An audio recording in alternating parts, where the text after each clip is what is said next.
Why, good evening. Good evening. It is 6 o'clock and it is time for Lens on Real Estate.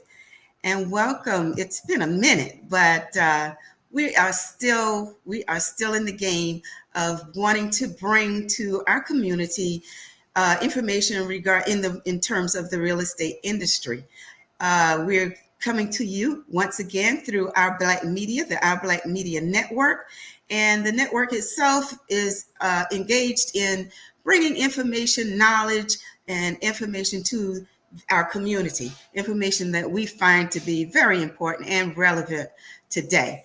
And we have a wonderful, great guest in store for you today. And we're going to be looking at real estate through the lens of public housing. And what better person to have to speak to you today? None other than the executive director of Savannah's Housing Authority of Savannah. So we are going to have executive director Earlene Davis. We're going to be bringing her on in a moment. But once again, I want to thank you all for taking the time out to join us today on Lens on Real Estate. Now, we're going to go ahead and not belabor anything because our guest has a wealth of information to bring to us. And I also found out, too, in my research that the Housing Authority of Savannah has some part in terms of a home buyer program as well. So we'll hopefully get to that in this interview with the executive director. So we're going to bring her onto the stage right now and welcome Executive Director Earlene Wesley Davis, the Executive Director of the Housing Authority of Savannah. Welcome to Lens on Real Estate. Well, thank you, Diane Williams Scott. And I'm going to tell my audience, I've been knowing Executive Director Davis for quite some time, and I'm going to keep this professional though. So I'm going to be referring to her as just that because well deserved. Executive Director Davis, I'll be referring to her that. But we've been knowing each other for many years. We grew up pretty much in the same community, the West Savannah community. She attended and graduated. She's a Tiger of the mighty Savannah State.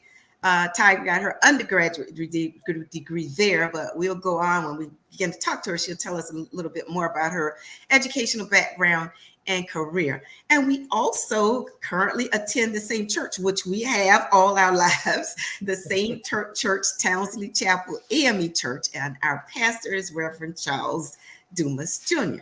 So certainly we got a lot in common. But as I said, I'm going to keep this professional today and refer to the Executive Director Davis as just that, Executive Director. So let's go ahead and get started. Your resume reflects that you have over 30 years of administrative experience. But we're going to talk a little bit about your educational background first, because like I said, you're a Savannah State alumni. And what degree did you get at Savannah State? Bachelor of Science in Sociology with concentration in social work. Okay, so when you decided that that was going to be your degree path, what was your goal at the time? What were you thinking this was going to lead to? Well, I have an older sister who had, she has an undergraduate degree in sociology and a brother and a master's degree in public health, and a brother-in-law who had a master's in social work. So I knew if I wanted to be in administration, I would need to at least attain a master's degree. So I'd always wanted to be an agency program director and or an agency director. And so that was my goal. Okay. And as I had taken my notes, I do know, and you know, Savannah State College University's theme is you can get to anywhere from here, the HBCU. And you know what? And I thought I'm going to use this moment to talk just a bit about the HBCUs, which you and I are alumni of. And HBCUs are responsible for 75% of Black PhDs, 46% of Black business executives, 50% of Black engineers, 80% of Black federal judges, 85% of Black doctors, 50% of Black attorneys, 75% of Black military officers, 40% of Black dentists, 50% of Black pharmacists, 75% of Black veterinarians. I mean, need I say more? HBCUs are what's happening, and I definitely agree with Savannah State's motto. You can get anywhere from here. Let's put it like that. Kudos to HBCUs. HBCUs have a rich history, and it's a story that is not told often enough, because there's this perception that you have to go to a majority university in order to be successful. And you can, as Savannah State says, you can get anywhere from here. Right, because the data is there. You can't argue with that. That's for sure. So it says that I say you have never, based on your resume, you've never not been a leader. You've been the director of social services, director of county human services, director of family and children's services, director of community health center, mental health center. And now currently you're the executive director of the Housing Authority of Savannah. Now, and you know, you've been all over the place in those various positions, but throughout your career, these 30 years, you've been a leader, you've been a director. So I'd like to know, what if just one correction, at the mental health center, I was a program director, not the center program director. Yes. Okay. Now, what would be the difference there? Well, the center director had to be an MD. Okay. And there were various programs, and I was one of the program directors. Program directors. Okay. Yes. Now, what have you found to be the key to remaining effective in these high leadership positions? Because it was 30 years, Madam Executive Davis. 30 years is quite a long time. And one of the things I found is that you surround yourself with smart people. People who are smarter than you or as smart, and give them the tools that they need once they understand your mission and your goals to be able to do their work. And it's not day-to-day micromanaging. It is supporting and making sure that everyone is, as we would say, on the northbound train, all headed in the same direction. But also my parents gave me a very, very good background. I'm the youngest of 11 children, and failure was not an option in my family. My Amen. mom and dad said, you will go to school, you will not cut up, you will learn. And so the 11 of us graduated from high school, and Mm-hmm. 10 of us started college and 9 completed.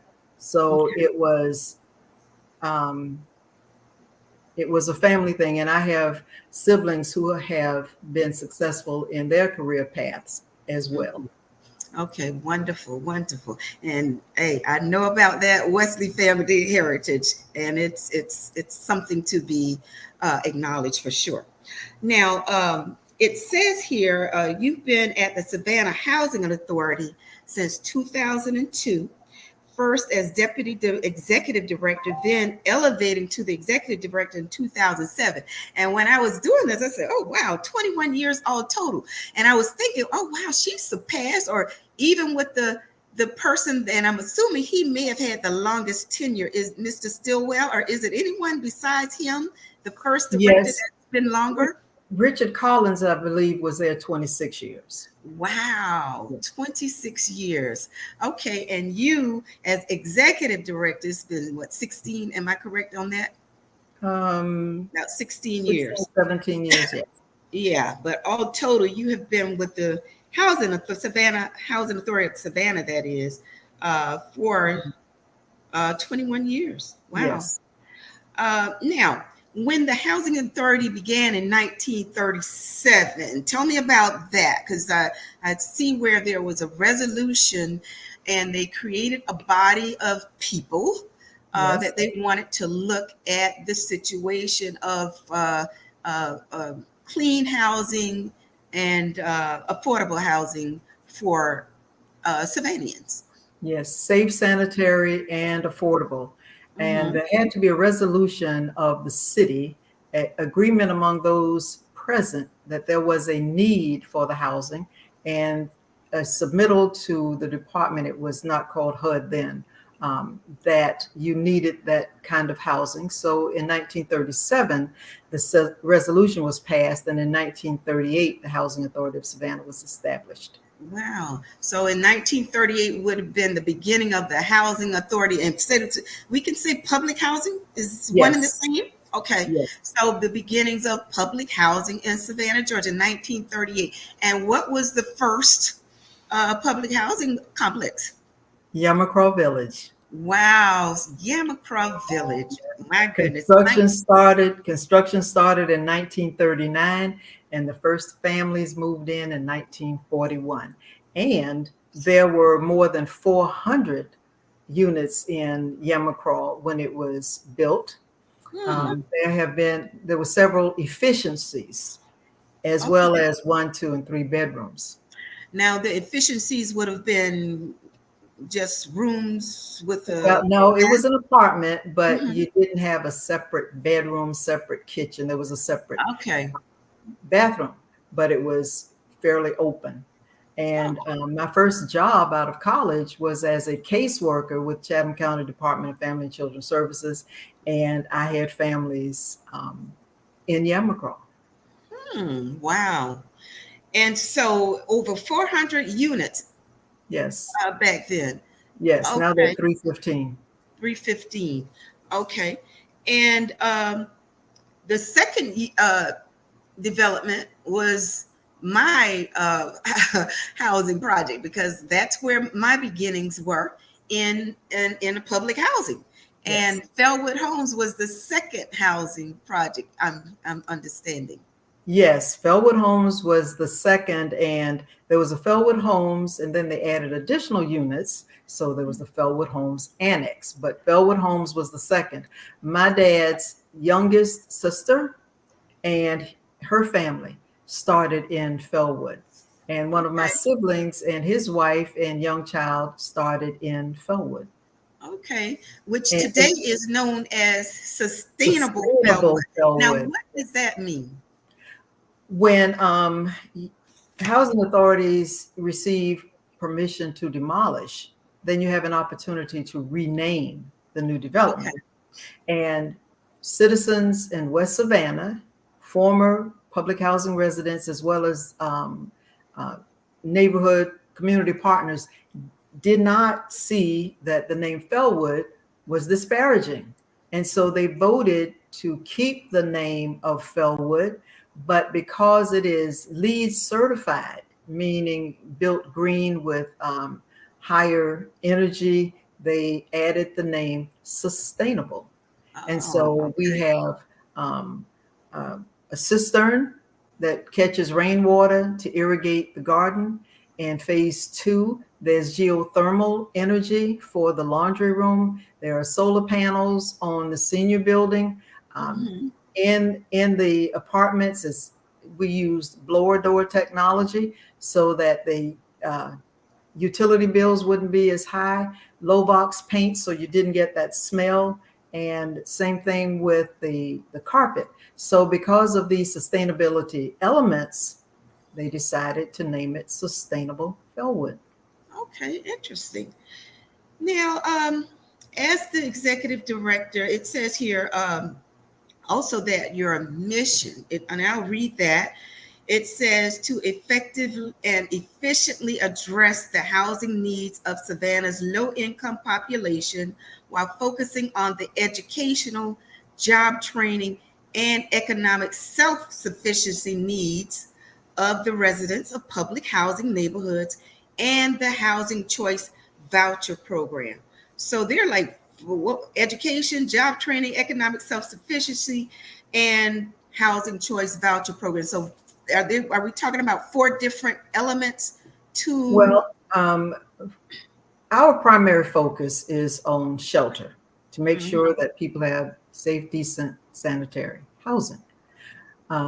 We also want to make sure that our um, our I said relatives, residents Mhm. achieve their highest educational goals. We cannot provide that, but in our administration building, until COVID, we had a GED program. Savannah Tech provided a full-time GED instructor, and we had morning and afternoon sessions. The Housing Authority paid for the test so that people could receive their GED. We also have partnerships with other community providers for those services. We partnered with the Georgia Extension Service for some of theirs. The health clinics, we make referrals to Curtis Cooper as well as J.C. Lewis. And then the Housing Choice Voucher Program is better known as Section 8. So Okay. we're not direct providers of the education, job training. We also make referrals to WorkSource for this area. But we administer the public housing program as well as the Housing Choice Voucher Program. Okay. So then, I was going to ask this later, but you mentioned it. Section 8 is also the voucher program, the choice Yes, voucher program. Housing Choice Voucher. So I see in your plan, your annual plan, where you talk about what you did in the previous year. I saw you looking at your annual plan for 2023, and it mentioned that some 9 families were moved Homeowners? on to home, became homeowners. Yes. So via Section 8, I didn't realize that was a possibility. HUD makes it possible for participants in the Housing Choice Voucher Program to volunteer to become homeowners. Mm-hmm. So we have staff that sits down with the families and takes a look at where they are and where they would need to get to become homeowners. They have to work on their credit scores. They must be employed for a certain period of time to make sure there's stability. Mm-hmm. And at that point, once they are ready to purchase, we refer them, they select their own realtors. We don't select the realtors. And there are lenders who work with us because of the relatively low FICO scores. Some of the larger banks are not willing to work with those home buyers. And so, and here's where it gets really interesting. The value of the voucher, let's say someone at this point is receiving subsidy through the choice program of $700 a month.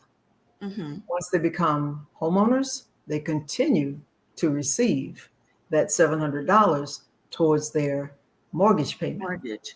Yes. Wow. We've had 94 families become homeowners. Okay, now is this then separate and set apart from the Savannah Dreammaker program?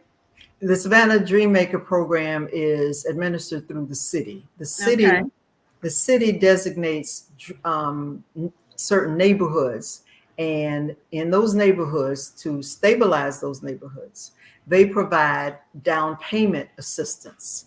So as our housing choice voucher participants are going through the process to become homeowners, we make them aware of the Dreammaker program and other down payment assistance, because there's assistance available through the state for first-time home buyers. And so when they qualify for those programs, let's say your house, the purchase price is $150,000. I know that's low, but it's easier for me to work with these numbers. I got you. $200,000. And the Dreammaker program will provide $8,500 in down payment assistance. Then that's money you don't have to come up with. Plus, the value of your voucher goes towards your mortgage payment. Okay. And it's voluntary. And I was about to say, you say it's voluntary. So do you all kind of track them afterwards, or? Yes. Those people who volunteer for the program, we have a case manager to work with them, because for a lot of people, it's scary becoming a home owner when you've been a renter. And so some of the worries are, what if something breaks? Who do I call? And so we have someone go out and inspect the properties before they purchase. And they can call on us at any time. The staff person can pull their credit reports and take a look at the blemishes that need to be corrected in order to raise their FICO score. Okay. So now it's been about 20 minutes. I believe we could be ready for a commercial break. And if so, we're going to let the engineer take us on into that. 22 minutes in.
All right, we're back off the commercial break, and we've seen a few comments out there, and we're thanking our audience for joining us today. And we're here with the Executive Director of the Housing Authority of Savannah, Ms. Earlene Wesley Davis. And we're going to move on a little bit and talking to Executive Director Davis. Now, in your 5-year plan, it talks about, and I didn't realize such a specific breakdown occurs. You say low income, you just think, just low income. But in your plan, you have objectives and goals for 3 categories, and it says low income, very low income, and extremely low income. What are those identifiers? How is that broken down? Those levels are established by HUD. So very extremely low income for a family of 4 in Savannah would be $30,000. So HUD establishes the median income for your area and then the percentage. So for a family of 4 in Savannah, the extremely low income is 30,000. Very low income, I'm sorry, let me back up. Extremely low income is 30% of median. So you take your median and 30% of that. And Okay. very low income is 50% of median for your area. And low income is 80% of median. And so when people ask, well, why are the rents at this place so high?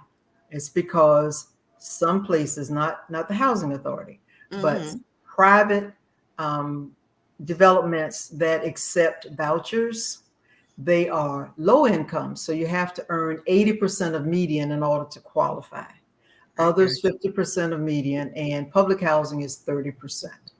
Okay. So let me talk a little bit about public housing and Section 8. Public housing is owned by HUD, managed by the Housing Authority. So we have 5 conventional public housing neighborhoods: Yamacraw, Okay. Frazier Homes, Stillwell Towers, Patterson Terrace, and single family homes. And with within those 800, conventional public housing neighborhoods, we have 890, I think it's 898 apartments that we hire the staff, we do the maintenance. We're like the owners, the landlords. So if something happens, you call us, we respond. Then there's the Housing Choice Voucher Program, which is much larger. And this is the program where tenants are issued a voucher which says to a landowner, this person is eligible for a subsidy, and the housing authority will pay that subsidy monthly on their behalf. And in the Housing Choice Voucher or Section 8 program, we have 3,605 Housing Choice vouchers. Now, within that, we have some that are specifically for veterans only. We have others for people who are chronically mentally ill, HIV positive, and some other conditions. So you must meet that test in order to be eligible. And then we have your what you would call your regular vouchers. So total 3,605 Housing Choice vouchers and 898 public housing. Now, to add some more, the Housing Authority of Savannah is a housing finance agency. So we are able to issue 4% bonds to housing developers if they're going to develop for low and moderately low income families. So you're familiar with some of those. And I have some notes here to make sure I don't leave anything out. We have... But before let me ask you this though, while it's on me, because I do want to hear about that. But disabled and seniors, where do they fit into that? Because you mentioned mental, you got housing for where do the seniors and disabled? Those are specialized vouchers. Okay. So you have to meet one of those. In addition to being low income, you have to be disabled in the test. We have like Stillwell Towers is for elderly and disabled only. And we have other properties, and the housing authority has issued vouchers, or we lease the land to developers.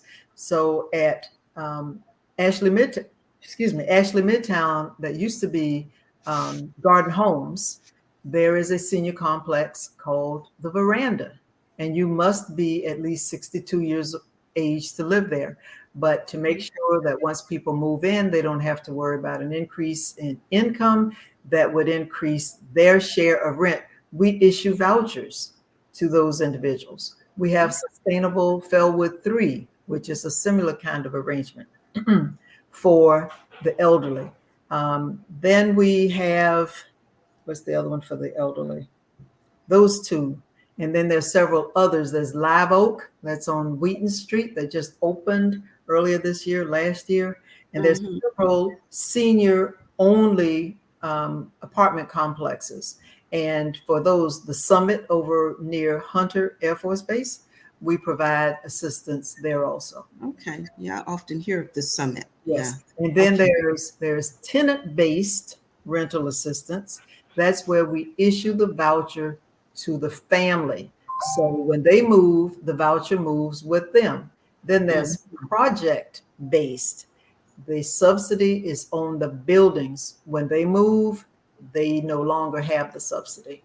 Oh, okay.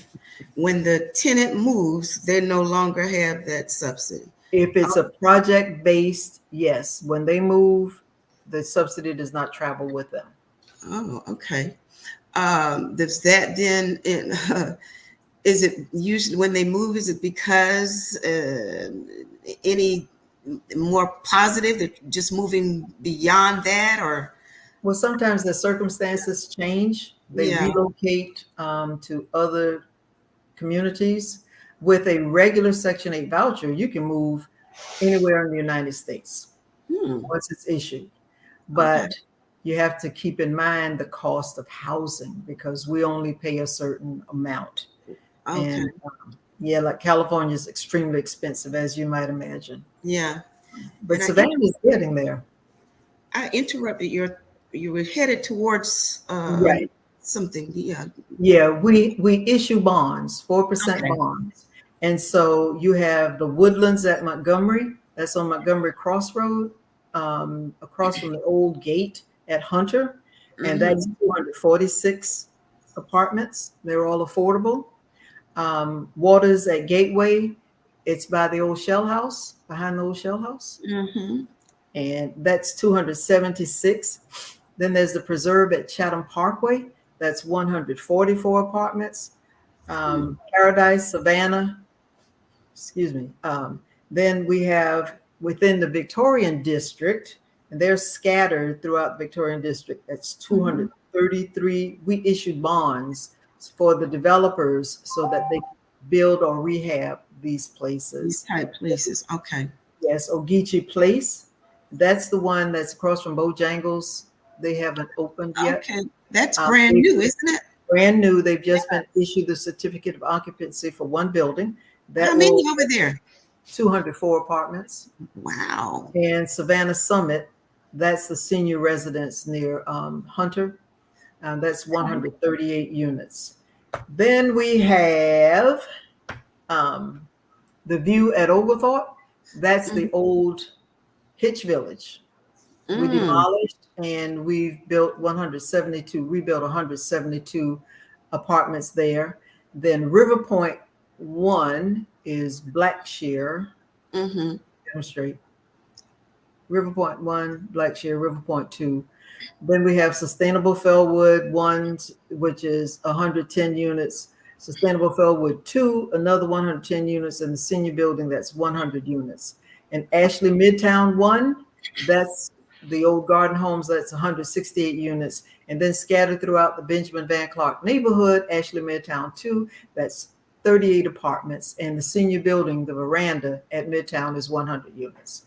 So that in addition to the 3,065 housing choice vouchers, that's 1,078 mixed finance communities and another 1,397 that we issued bonds for, plus the 898. Wow. So that's in addition to the 3,000. Yes. My goodness. A lot. A lot. Yes. We have a question, Executive Director Davis. We talked earlier, mentioned Yamacraw is the first Public housing. Public housing in Savannah. And, we do know there's some, I guess of late, Yamacraw is going to be demolished. That is correct? Am I right about that? Because the question, the housing authority. Where will the families that live there go to live? Okay. The application, we must submit an application to HUD requesting permission to demolish. Okay. There is a requirement that all of the families who would still be living there, we have to find housing for them. They wouldn't just be out on their own. It's the same thing that happened when we demolished Fellwood and when we demolished Hitch Village and Garden Homes. We are required. We meet with all of those families individually to make sure that when they move, the apartment or the house they move to is right sized, which is the correct number of bedrooms for their family size. Okay, and we pay moving expenses. And in doing my research, I did see on your website you list when those meetings are. Am I right? I did what? You list when those meetings occur. Yes. Yeah. So it's not like it's anything hidden from the public. You make and we had 48 meetings with the residents of Yamacraw to explain the process to them. We had some meetings in the mornings and some meetings in the afternoons.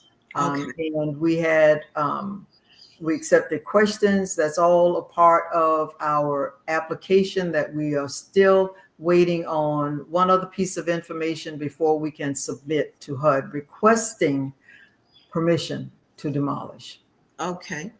And so that similar situation occurred when you did Fellwood Homes and all the others, right? Garden Homes, Fellwood Homes, and Hitch Village, yes. Okay. And let's clarify HUD, Housing and Urban Development. It's tie-in or connection. They're like the umbrella. Am I right there?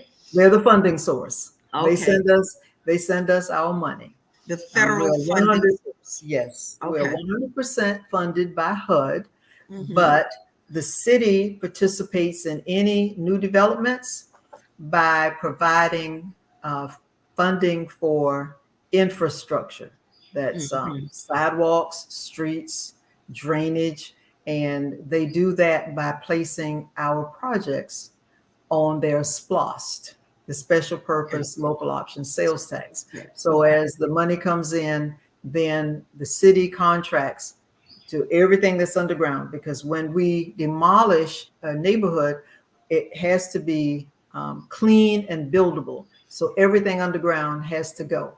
So there's no lead, and we have to do environmentals to make sure the land is safe. And that's a special project in and of itself. Yes, it is. Yeah. Okay. Now, Housing Authority of Savannah, but I think I saw on the website and during my search, it says that you cover parts of Chatham County. Is that correct, or is it not all? All of the public housing neighborhoods are within the city proper. Okay. But for the vouchers, we cover all of Chatham and even into, Bloomingdale is between two counties. So we go to the county line, but Bloomingdale, parts of Bloomingdale and Effingham. Okay. But when a voucher is issued, you have to stay in the jurisdiction that issues the voucher for 1 year. And after that, you can go anywhere in the United States. Okay. It's called porting, Porting. And so the voucher holder has to request of the housing authority they want to move to, requesting permission to port, and that authority will accept or not accept them. And we continue to pay our portion of the voucher if that's necessary, or that authority will absorb our voucher holders into their number, just as we absorb some people from other places who move into our area. And HUD gives us a finite amount of money. And so we have to manage to make sure that there's enough subsidy there so that people don't lose their vouchers. I got you. Okay. Yeah. Now, I see where throughout the state of Georgia, because when I went on the HUD, they got the whole country, and you click on your state, and I clicked on Georgia, and alphabetically it lists probably every county or the majority of the counties in Georgia with some form of public housing. And I see where Savannah, they had them by type Section 8, type low income, and type combined. And Savannah is considered combined. So those that are either one or the other, say they don't have Section 8 or whatever the other one might be, what would be the reason for that? Is it funding from HUD or? Well, again, it's the size of the community Okay. and it's what the community wants. There's some communities that will have only public housing and a limited number of public housing units. They're not interested in the housing choice voucher because they don't have many private homes or apartments to support that, because there are administrative fees associated with the vouchers, because we have to determine eligibility for the voucher holder. We have to make sure that the landlord or the property owner is meeting housing quality standards. And so we have to send inspectors out. And then if there's a change in the family's income, we have to update. They receive utility allowances, and we have to put that into the system when we're calculating what their subsidy is going to be. So there's quite a bit of work. And in some communities, they don't have enough private rentals, so they're not interested. And in others, they do not want public housing. They just want the housing choice voucher so that people have the choice of moving into the private rentals. Oh, okay. Okay. But we're a combination because we have public housing and housing choice voucher. Yeah. So was that something that Savannah elevated into, or you were always with? Well, initially there was only the public housing program. Section 8 came along in the 1970s, I believe. And that's when you had to decide if you wanted to participate in the Section 8 program. And so Savannah added that. So we administer the public housing program, the housing choice voucher, and then we have the option of home ownership for those housing choice voucher participants who want to become homeowners. Okay. So then the Housing Authority of Savannah pretty much has all you have to offer. It's available to, if you're within a certain income. Yes. Okay, right. Now, and I see where you have to be a resident of Chatham County. So I was wondering, how do you determine? So let's just say somebody drove up and say, I live in Savannah. How does it work where you confirm their residency? There's no residency requirement to apply because our application process is online. So if you have access to the internet, when we open our waiting list, you can apply from anywhere. And you have to live in Chatham County when you're first issued. Okay. You have to live in Chatham. But no, you don't have to live here for a certain period of time. It's not like that. Okay. All right. You get that established. Okay. Let's see. I want to ask you, and I really didn't have this on. It just came about because I thought this is significant. The Violence Against Women Act, and you all, the Housing Authority, has a program to address that, or what occurred, or what was the incentive behind this? It is required. The Violence Against Women Act is federal legislation, and we are required to participate. So if one of our public housing residents signs the form, they don't have to file charges against their abusers. They have to come in, they sign a form and says that they are a victim of violence. Then we have to take steps to relocate them. Okay. Within our public housing inventory. Okay. Is it a lot of that? Well, it's not a large number, but if you're the victim of violence, it's significant. And so, yeah. Well, it's good to know that they have mechanisms to address it in a positive way. Yeah. Yeah, and just so I make it clear, when when the individual signs the form, it does not mean that we can transfer them the next day, because we have to do it within our inventory.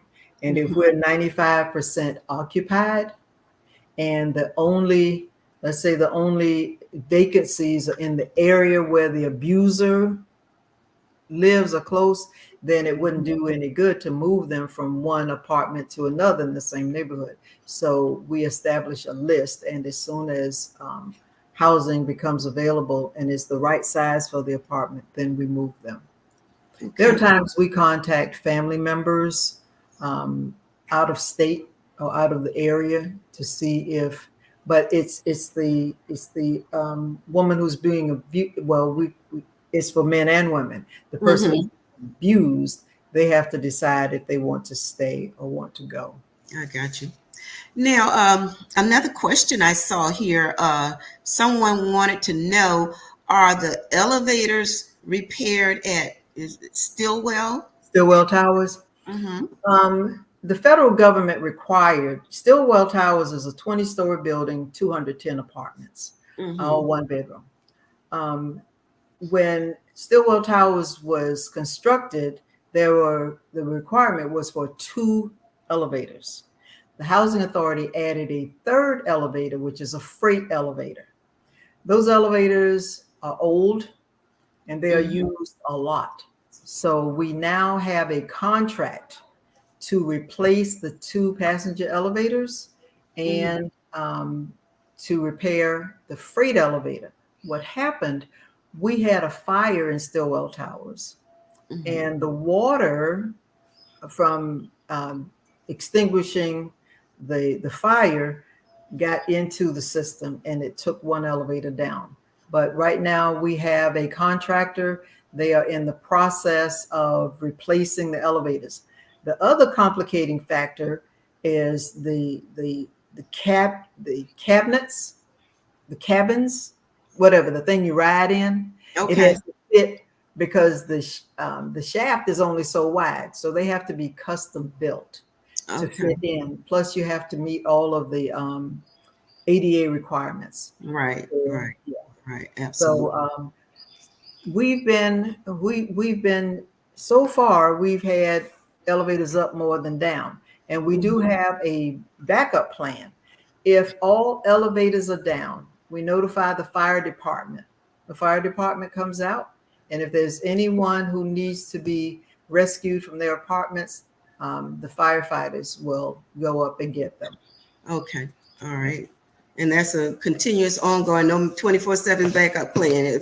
Well, right now, yeah, and our elevators get a lot of use because of the number of residents, and so we're replacing all of them, but it takes time. Absolutely.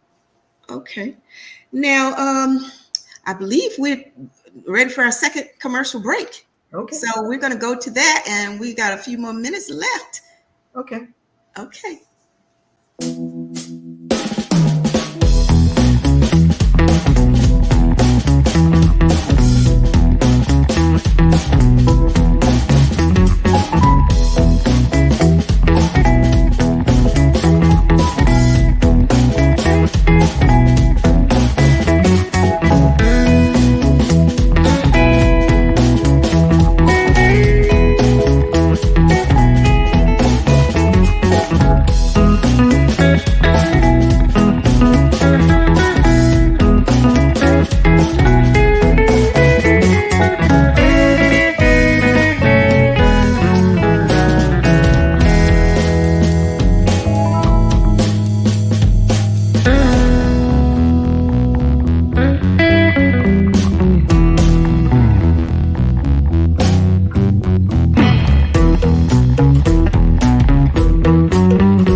Okay, we're back from our second commercial, and we're on our final segment of Lens on Real Estate. And again, today our special guest is the Executive Director of the Housing Authority of Savannah, Executive Director Earlene Wesley Davis.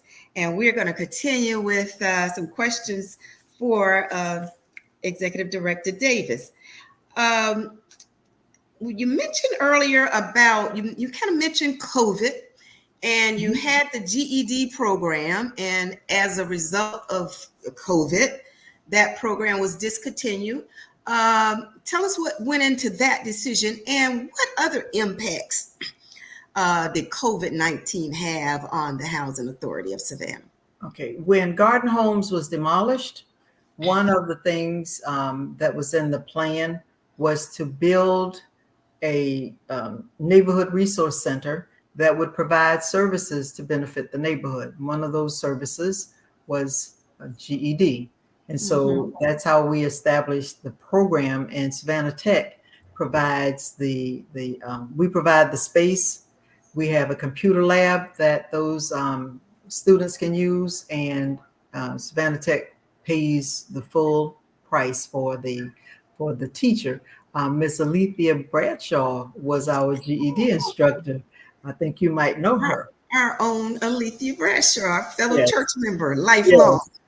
Yes, and so we're getting that room, and we're hoping this new COVID that they're talking about. Because you have people coming and going, but we will take whatever precautions necessary and we're planning to open. We're working with our staff to get that room back up because we've been using it for other purposes. Okay. So that any other thing that either positively or negatively impacted the Housing Authority as a result of COVID? Well, we didn't close. We did make some changes. And so now we receive a lot of information in a Dropbox. So for updates or your initial application, there's a packet of information that's required. You provide that information and you put it in a Dropbox that's in the lobby of our public housing and Section 8 program. And so then the staff processes and we take care of a lot of things. We communicate through cell phones. Yeah, we ask people to give us their address so that we can update them on information. What else do we do because of COVID? I think that was it. I think we didn't have staff in place for maybe 2 or 3 weeks. The administrative staff continued to work, but we had to put up the shields around individuals' desks and have the equipment to sanitize the building. And we brought staff back, and then we started working on appointments so we wouldn't have people sitting in the waiting area. And we had mask requirements, like a lot of places. Okay. And speaking of staff, you've got a pretty nice staff here. Now the organizational structure of your staff. And I see now, based on this discussion with you, because I wondered, construction management, what's that all about? And I can kind of understand now, but just give us a brief on that, construction management and the one asset management. The asset, is that? I think it was asset management. Rafaela Nutini is the director of that. That title has been updated to Development Services Director. Okay. And so that staff works on the application for the demolition and any other updates if we are trying to acquire property, and we do a resource. Before we do anything, we take a look to make sure if we buy that property, how are we going to build, and then what assets are in that neighborhood. And assets would be close to a bus line, close to health care, close to grocery stores that provide a variety, not just your highly priced areas. So that's what, and compliance to make sure, because we get different levels of funding from HUD with different kinds of requirements attached. And so we have a compliance person on that staff as well. Okay. And the construction management, they kind of work closely, I'm sure, with those two departments and units. Right? Well, yeah, because Yeah. we're still, development and construction work together, because when we receive money that comes in, then we have to secure through a competitive process the developers, and then we have to make sure we have staff checking to make sure the developers are complying with their contract. Okay. And looks like we got about 5 more minutes. Okay, before we end, HUD issues fair market rents. You're familiar with those. They become effective fair market rents for our SMA, Statistical Metropolitan Area. Okay. Every October, they become effective. They have to issue those in September to give us time, and and based on the fair market rents, then we develop the payment standards for the Section 8 Housing Choice Voucher Program. So I just thought I would share this with you because Savannah is getting to be more and more expensive. So now the fair market rents for an efficiency, $1,191 per month. For a one bedroom, $1,287. 2 bedrooms, $1,445. And you can go online and Google fair market rents for the Savannah, Georgia MSA. 3 bedrooms, $1,967, and 4 bedrooms, $2,306. And this is established by HUD. Yes. So this is what, based on that, it's federal. They established it. This is what has to be. Well, it doesn't mean you have to pay that. They're saying when we look around and we take into account all of the cost of rents, this is what fair market would be. Doesn't mean that we have to pay that. Yeah. Because we have to, the Housing Choice Voucher Program cannot go into a neighborhood and raise rents and drive it up for everybody who lives there. So we have to do what's called a rent reasonableness test. Just because it says a 2 bedroom is $1,445, if the rents in that area are $1,200, then it's not reasonable to pay $1,445. Doesn't mean it won't catch up. It's just that's the rent reasonableness. Okay. So they just got a ballpark window that they can look at and work around. Yes, we have kind of like what we do with the when we tend to look at the comparative market analysis. Yes, that's what it is. It's the comparison. Yes. Okay. Now, quickly, tell me about your board. The Housing Authority has a board of commissioners. Is that correct? Yes. And it's a 5-member board. Tell us about that board. What do they do? The mayor of Savannah has the exclusive right to appoint members of the Housing Authority's board. So the mayor appoints 4. There is a 5th member, and the requirement is the 5th member has to be either a public housing resident or a Housing Choice Voucher participant. We have some names that we're getting ready to send the mayor to appoint that 5th member. Okay. And they have terms. Yeah, 5-year terms. 5-year terms. Yes. Okay. And I saw where our former Chatham County superintendent was recently appointed as a board member, which is, I would imagine that's good. Dr. Levette. Dr. Levette and her family lived in public housing. Way back when she, well, not way back, but when she was way back when she was younger. Yeah, so it was, again, a starting place for them. And you can get anywhere from here. Anywhere from here, absolutely. She went to Savannah State too, right? I believe so. Yes, she did. Yes, she did. Fabulous. Well, you know what? It's been exciting. It's 59 minutes, 26 seconds, and it went really fast because we were having a great conversation, great information, and great guests. Our guest today has been the executive director of the Housing Authority of Savannah, Earlene Wesley Davis. And if you want to put in an application, you can go to their website. Now, when will that close? The waiting list is going to be opening up soon, or well, we opened the public housing waiting list. We listed by bedroom size. That's public housing. So when we get to a certain number, then we open it because we need more applicants. The Section 8 waiting list is a different matter because you can apply from anywhere.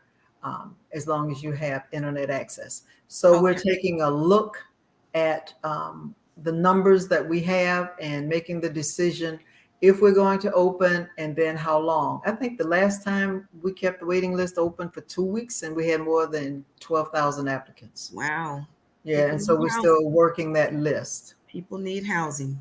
Well, we want to thank you. Thank you so much for just without hesitation, when I asked you or said to you, I want to interview you, without hesitation, you said yes. And I really, really appreciate that. So thank you so much for joining us. And I appreciate this opportunity. Oh, great. We're proud of you too. We're proud of you and your family. All right. Well, thank you so much. Thank you so much. So we have, let's see, we removed our guests from the stage, but Lens on Real Estate will be back very soon, hopefully, with another program, another informative program.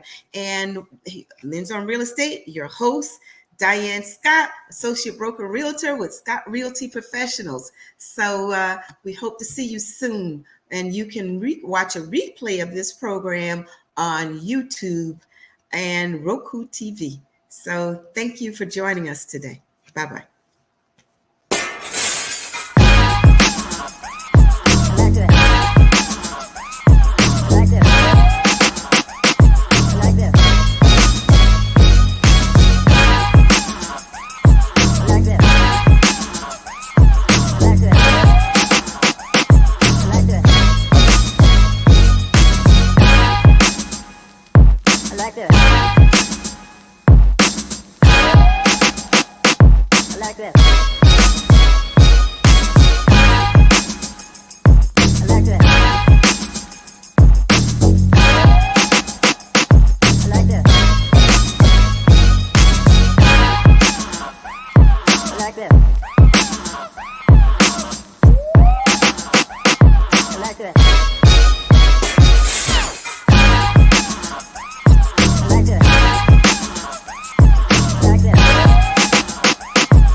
I like that.